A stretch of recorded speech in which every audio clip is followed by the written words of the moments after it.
Hi, everyone. My name is Yisser. I'm the Director of Operations. Hi, everybody. I'm Neda, Director of Programs. So thank you, everyone, for joining us. Well, just to start, 2020 has been an interesting year so far.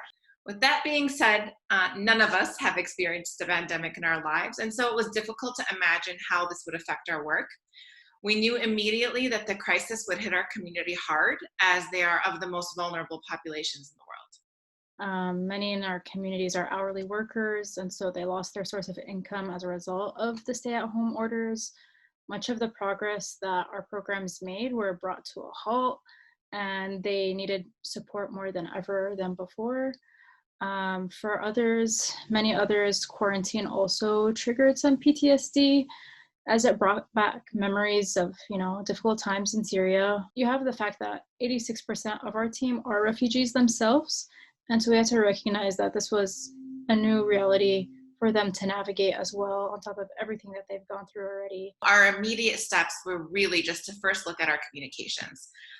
We had the intention to communicate clearly and honestly with our community of supporters. Yeah, and I mean, on the program side, it was really just about reaching out to everyone and creating awareness around COVID-19. And so during this time, we learned that 50% of our families lost their jobs. And so what we did was provide extra cash stipends to help sustain them. 37% of our university students no longer had access to campus computers. And so what we did was purchase laptops for them so that they were able to continue their degrees online. In this phase was that a lot of our young students needed extra support in learning the materials that they were receiving online.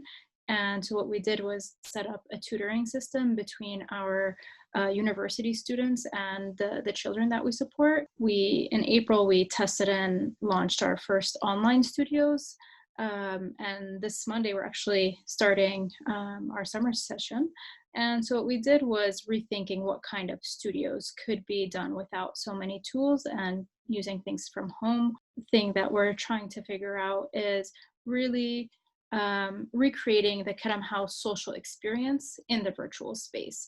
So Karam House is not just a place to take workshops, but it's also a place to hang out and read, study, socialize, make friends.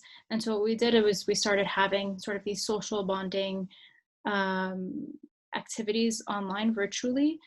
So we shifted our team to remote work almost immediately.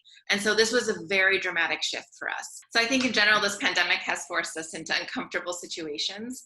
And of course, being Karam, we know that uncomfortable situations means that there's an opportunity for growth. For the first time ever, we've had to go through the difficult process of scenario planning, looking at cash flow projections and how that might have a real impact on our programs and staff. The biggest takeaway from what we've seen throughout this process and throughout the pandemic is what can happen when we really ground ourselves and let ourselves be guided by our values of authenticity, bravery, expertise, and generosity. Honestly, we wouldn't be Karam if we didn't try to look at the light in these circumstances and really look at the real opportunity here that we have, especially from a program's perspective. Who knows what doors it could open for kids in other provinces in Turkey, or Syrian refugees throughout the world.